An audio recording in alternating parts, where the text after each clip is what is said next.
1,00,000 కోట్లు, అక్షరాల 1,00,000 కోట్లు. తెలంగాణ ప్రజల కష్టార్జితం నీళ్ల పాలైంది. కాళేశ్వరం ప్రాజెక్టు పేరుతో నాడు కేసీఆర్ సర్కార్ చేసిన భారీ కుంభకోణం ఇప్పుడు సాక్షాత్తు పార్లమెంటు వేదికగా బట్టబయలైంది. కేంద్ర జలవనరుల శాఖ మంత్రి సిఆర్ పాటిల్ రాజ్యసభలో చేసిన వ్యాఖ్యలు వింటే నాడు బీఆర్ఎస్ పాలనలో జరిగిన దోపిడీ ఏ స్థాయిలో ఉందో మనకు అర్థమవుతుంది.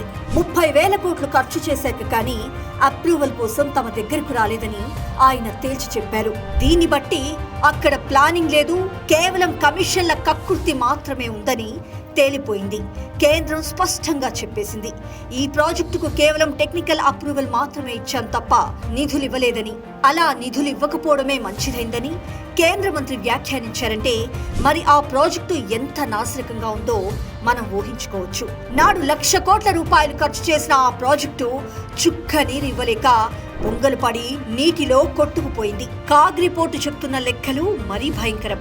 అంచనా వ్యయం కంటే 80% రేట్లు పెంచేసి 1.47 లక్షలకు చేర్చారు. దీన్ని బట్టి ఈ సొమ్ము కల్వకుంట్ల ఫ్యామిలీ జేబులోకి వెళ్ళిందని ఇప్పుడు క్లారిటీ వచ్చేసింది. జల్ జీవన్ మిషన్ ద్వారా వచ్చే నిధులను కూడా తీసుకోకుండా ఇష్టారాజ్యంగా అప్పులు తెచ్చి రాష్ట్రాన్ని అప్పుల ఊబిలోకి నెట్టేశారు. తెలంగాణను సస్యశ్యామలం చేస్తామని చెప్పి కేసీఆర్ రాష్ట్రాన్ని సర్వం దోచేశాడు. నత్తనడకన సాగుతున్న విచారణలు, బయటపడుతున్న లోపాలు, ఇవన్నీ చెప్తున్న పచ్చి నిజం ఒక్కటే, కాళేశ్వరం అనేది ఇంజనీరింగ్ అద్భుతం కాదు, అదొక అట్టర్ ఫ్లాప్ ప్రాజెక్ట్ అని. అది ఒక 1,00,000 కోట్ల విధ్వంసం.